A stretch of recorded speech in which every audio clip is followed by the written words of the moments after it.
Hello and welcome. Today we're going to talk more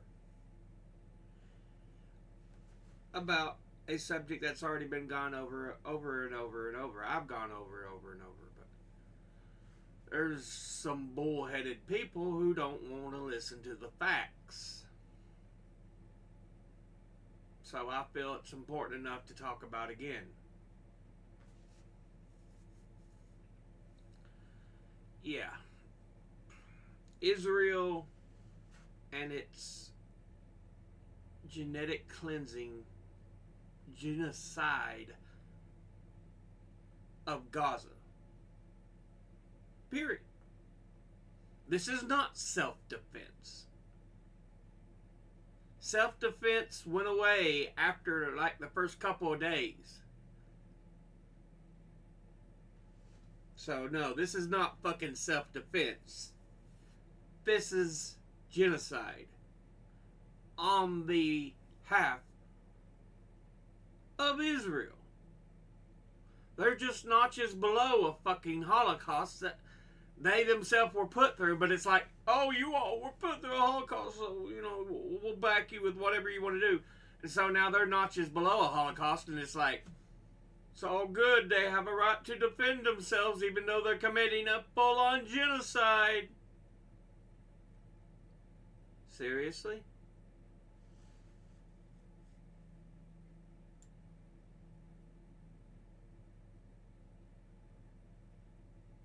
I mean, honestly,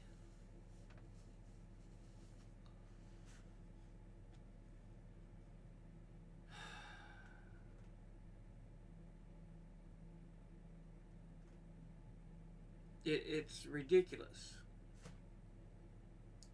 But I'm going to bring up some of the side stories here involved with this. Because if you think capitalism isn't a part of this already, oh, it is. It very much is. Don't expect, this is from the New Republic, don't expect gas companies to pause business on Gaza's behalf.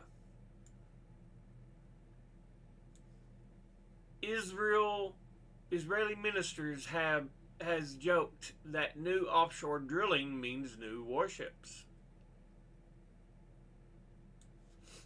As Israel continues to bombard Gaza, fossil fuel companies are committed to continuing business as usual.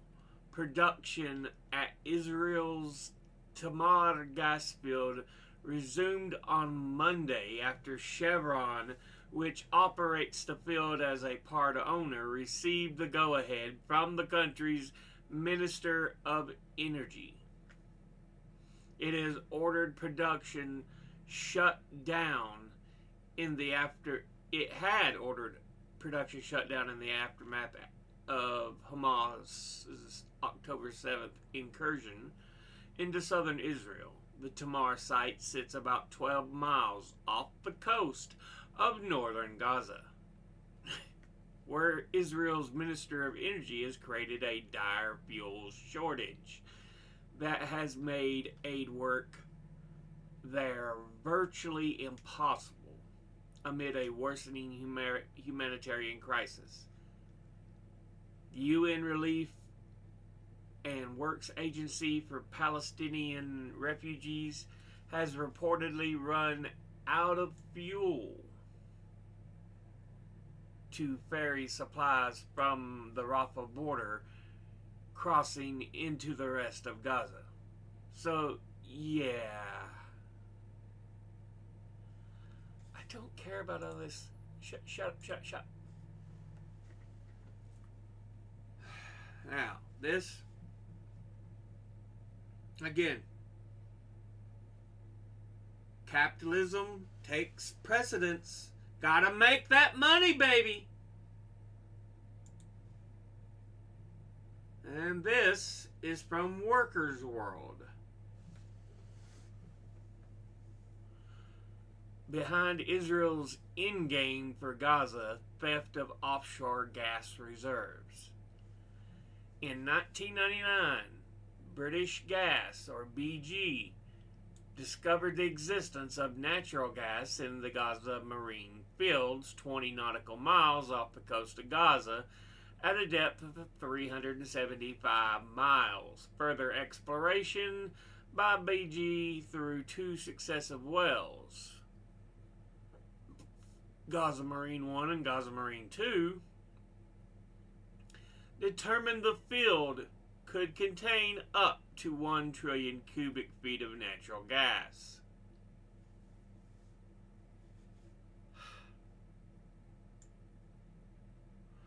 The Palestinian Authority was granted the right to exercise sovereignty over its own maritime territory by the Oslo Accords in 1995. 4 years later, following the findings of the offshore natural gas, the Palestinian Authority gave the international consortium BG a 25-year 90% stake in the license to explore, develop any discovered fields, and install the required infrastructure. Since that time, Israel has consistently blocked this development. In 2002, the Palestinian Authority approved BG's proposals to construct a pipeline to a processing facility in Gaza. However, the Israeli state delayed this development, arguing that the pipeline should run to an Israeli-controlled port and that Palestinians would have to supply Gaza marine surplus fuel to Israel at far below market price. So essentially, mob tactics. I tell you what, you do this, we'll protect you, but let us sweeten our beak a little bit. When Hamas won the Palestinian legislative elections in Gaza in 2007, Israel established a militarized naval blockade prohibiting further offshore development. Around the same time, Yam Thetis, an Israeli gas consortium, challenged the awarding of the contract to BG, further delaying the process.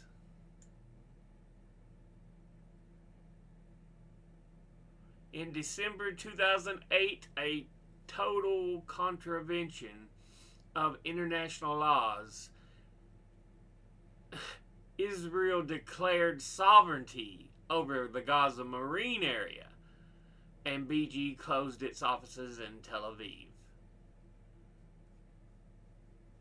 Royal Dutch Shell bought out BG's interest in the Gaza marine fields for $52 million in 2016. By March of 2018, Royal Dutch Shell backed out of their investment, leaving the Palestinian Authority to search for a replacement company to develop the field.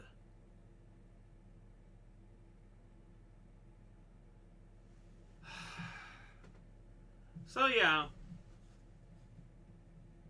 Israel basically saying, we're going to take watch over this now that we know there's something we can make money with. And again, it's just more bullshit on the end of Israel's government. They continue to lie.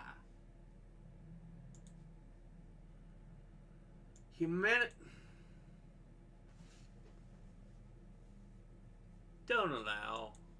This is from the Indian Express. Humanitarian pause in Gaza, how it is not the same as a ceasefire. As Israel and Hamas agree to a humanitarian pause, a look at how this is different than a ceasefire and why that matters. I can already tell you this. It's just a momentary cessation of fire. Of, the attacks. Mainly, it's for the exchange of prisoners and the usage of humanitarian capabilities. But it just means after that is taken care of, let's go back to bombing and killing. It's fucking ridiculous. That's what it is. This is from the United Nations Palestine website. Gaza has unprecedented and unparalleled civilian death toll, according to Guterres, who is the Secretary General of the UN. In reply to a question at the press conference dealing with the latest emissions report, Secretary General Antonio Guterres said that in all the reports issued during his tenure on children in conflict, it was clear that the current war in Gaza has seen thousands of child deaths compared with hundreds in conflicts in Yemen and Syria. Again, further fucking proof this is genetic cleansing and genocide. This is not a fucking, we're just defending ourselves. No. It crossed over that line into genocide after like day 2 of bombing. Seriously.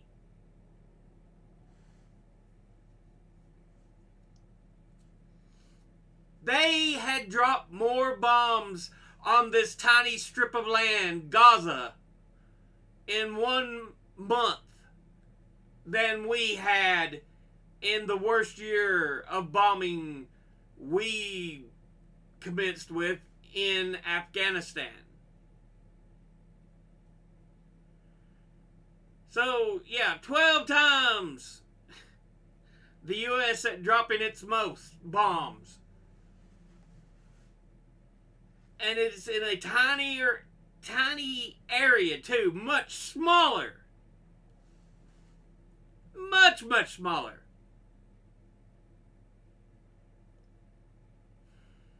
This is not self-defense.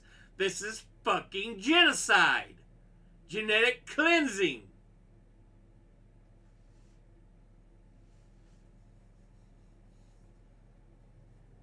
Yes, Hamas is terrorists. But you know what else is right now? The government of fucking Israel and the IDF. They're both sides. Hamas is terrorist, and so is the government of Israel.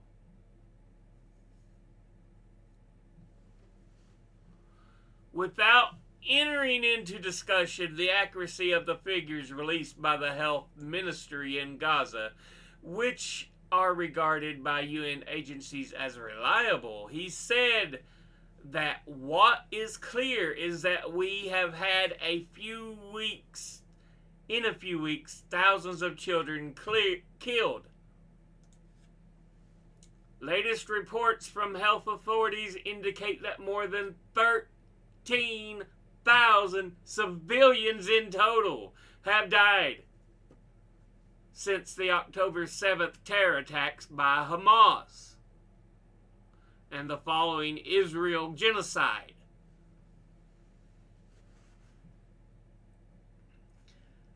And the numbers are getting higher.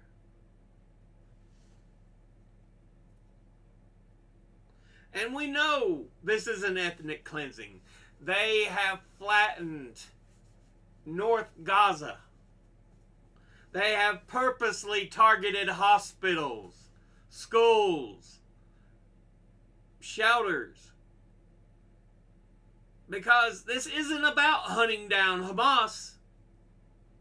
This is about, forcing out Palestinians from their homes and making them go elsewhere. Either that or just out and out murder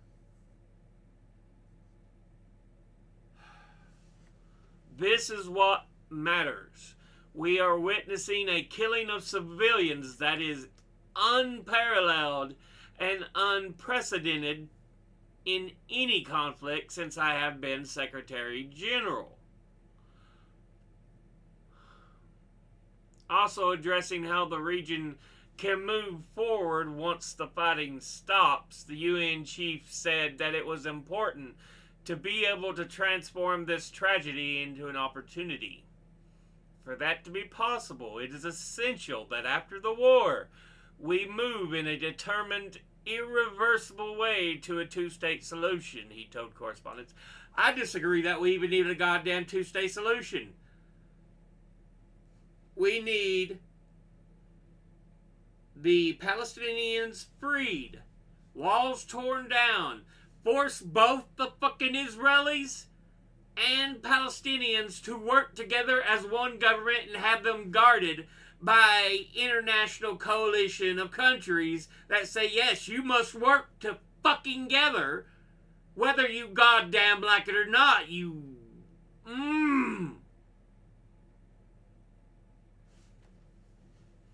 It means also that after the war, and this is my opinion, I believe it is to be important after the year to have a strengthened Palestinian Authority to assume responsibilities in Gaza.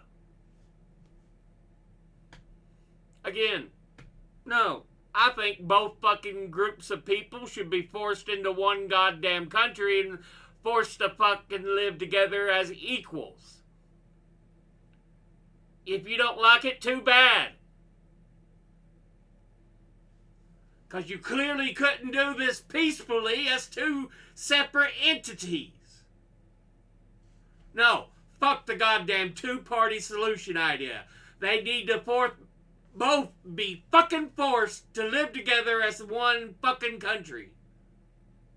Period. End of comment. No discussion.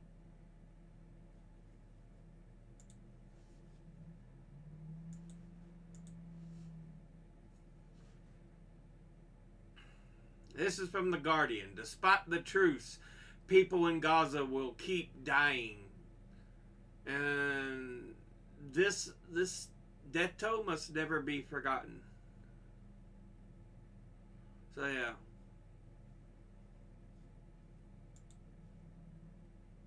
This is from Responsible Statecraft.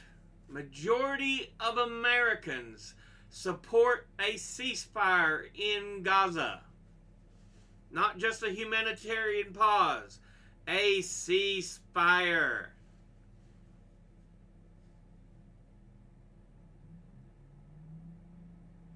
You know, percentage of respondents who say U.S. should support Israel has dropped a full 10 points since October.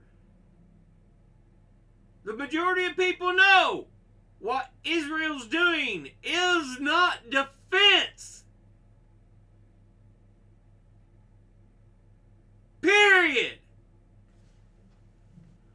More than 2/3 of Americans support a ceasefire in Israel's war on Gaza, according to a Reuters Ipsos poll, whose results were released on Wednesday. The poll, which gathered responses from just over 1,000 respondents earlier this week, also shows that U.S. support for Israel has declined in the month since Hamas's incursion. The percentage of respondents who said that the U.S. should support Israel when asked what role Washington should play in the war dropped from 41% in mid-October to 32% this week.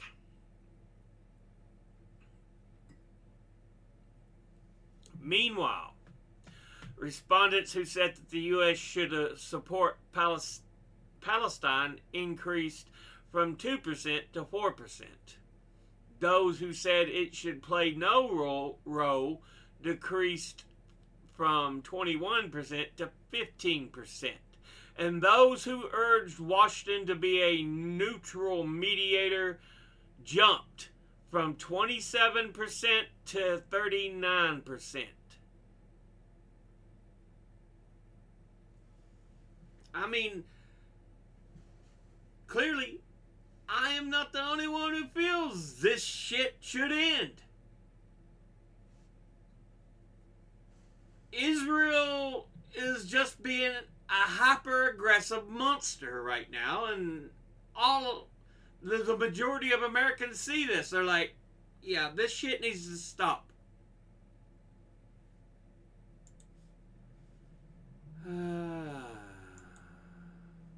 This is from Reuters. U.S. public support for Israel drops. Majority backs a ceasefire. This is talking about the same poll, so yeah.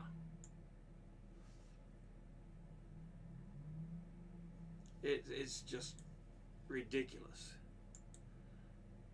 Also, from The Guardian, former State Department official loses his job after he goes on an Islamophobic tirade at a New York street vendor. Halal food worker might soon be able to take legal action against the explicit and racist abuse after the attacker's firm offered free representation against him. Yeah. A New York political lobbying firm has offered to represent a halal street food vendor who was recently subjected to a sustained racist attack by one of its own consultants, a former State Department official in the latest encounter of reflecting tension in the city over the Israel-Hamas conflict. The Manhattan-based Gotham government relations firm said on Tuesday that it would cut all ties with Stuart Seldowitz, who worked on the U.S. Department of State's Office of Israel and Palestinian Affairs from 1999 to 2003 and later in the National Security Council during the Obama administration after he was filmed harassing an Upper East Side street vendor.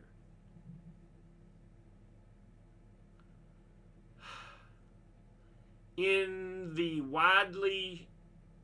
one of the widely shared videos, Seldowitz is heard to ask the unidentified vendor, "Did you rape your daughter like Muhammad did?" And in another he states, "If we killed 4,000 Palestinian kids, you know what? It wasn't enough. It wasn't enough."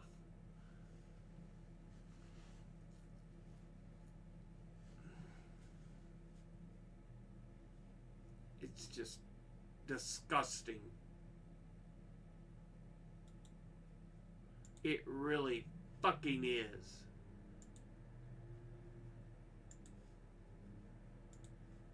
And to the Egyptian, the Mukhabarat wants your picture. Okay, yalla, go. Yeah? You know the Mukhabarat? Hmm? The Mukhabarat. No, I don't know. You don't know? I just speak English. No? Yeah, go, yalla. Mukhabarat in Egypt will get your parents. Go. Does your yeah. father like his fingernails? They'll take them out one by one. يلا روح من هنا يلا go yeah. Why should I go? Why should I go? Tell me why I should go.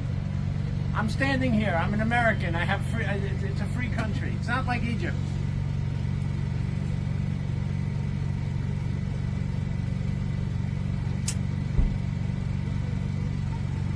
Yeah, smile for me. Mm-hmm.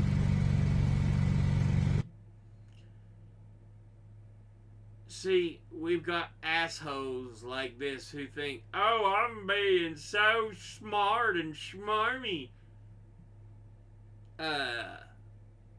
What you're being is an asshole. A complete asshat who serves no real role in society.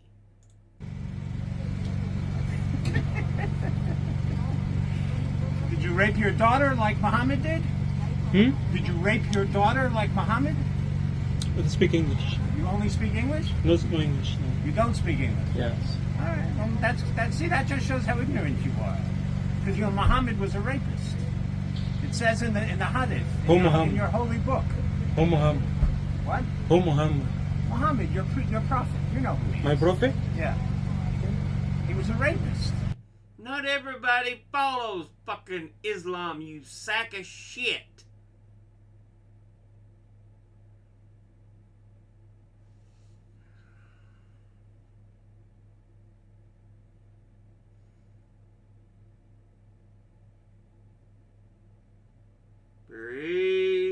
Breathe, so I don't snap his fucking neck.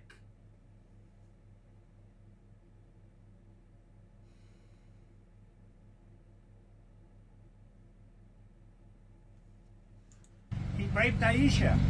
Does it say that in the Hadith or not? You know that? I do speak English. What? No English. You don't speak English? What do you speak? What do you speak? You speak Arabic? The language of... You're a garbage human being. You really fucking are. The Quran? The Holy Quran? That some people use as a toilet? What do you think of that? People who use the Quran as a toilet? Does it bother you? Does it bother you? Tell me the truth. I do speak English. You don't speak English? Ah, that's too bad. That's why you're selling food in a food cart. Because you're ignorant. But you should learn English. It'll help you. Of course, When they deport you back to Egypt, and the Mukhabarat wants to interview you for being Go yalla, because I'm more.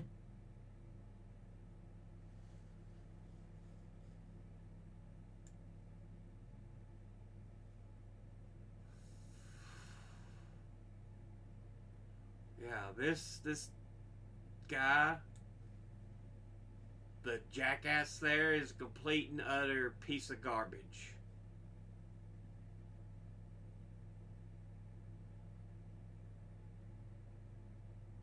I want to say and threaten to do things, but I'm trying my damnedest not to.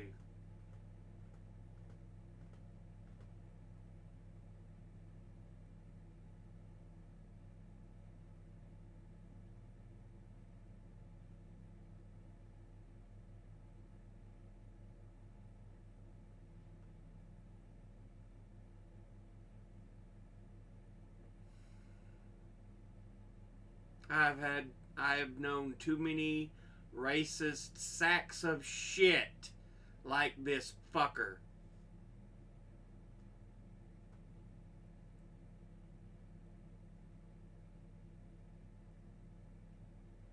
And yet, for some reason, he managed to be a part of the government.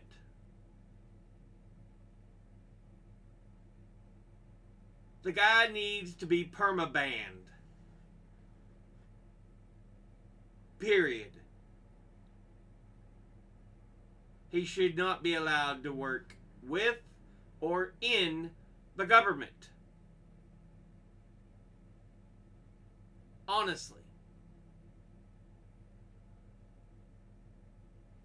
He should be nowhere around decision-making positions.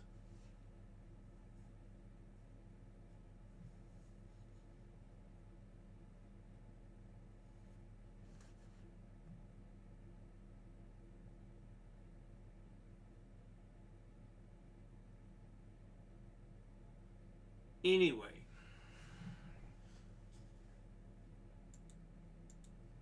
Yeah. This talks about it again. It's from a different view, from city and state.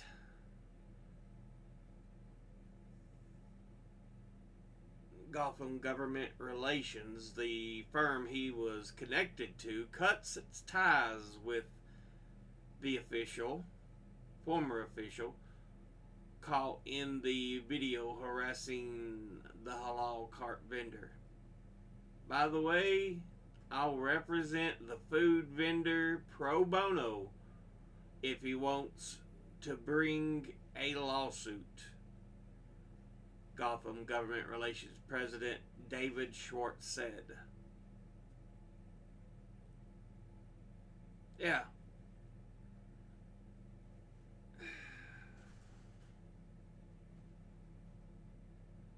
People like this shitbag, undeserving of any such decision-making jobs, any jobs in government, any jobs working with government. No, he should not be near those kind of jobs. Period.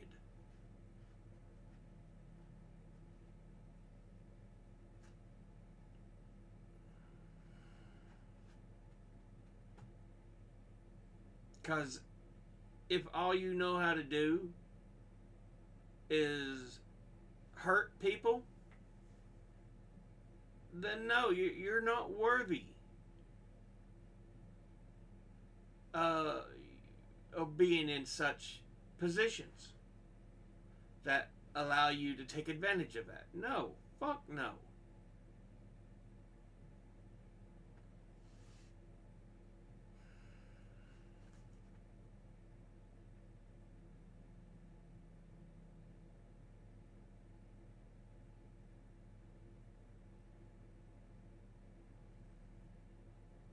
Anyway, yeah. Again, just wanting to show this is not a self-defense issue for Israel. There's a lot more going on that deals with money and racist ideology.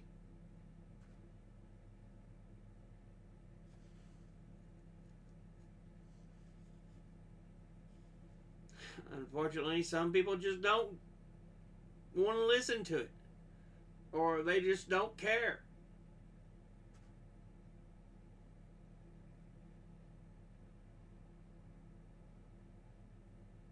Anyway, thank you all for watching. As always, educate thyself, think, read, study, learn. Someone tells you something you have trouble believing, ask them to cite their sources. I'll be putting these links in the description box below the video. Thank you all. I'll see you all in the next one. Until then, later.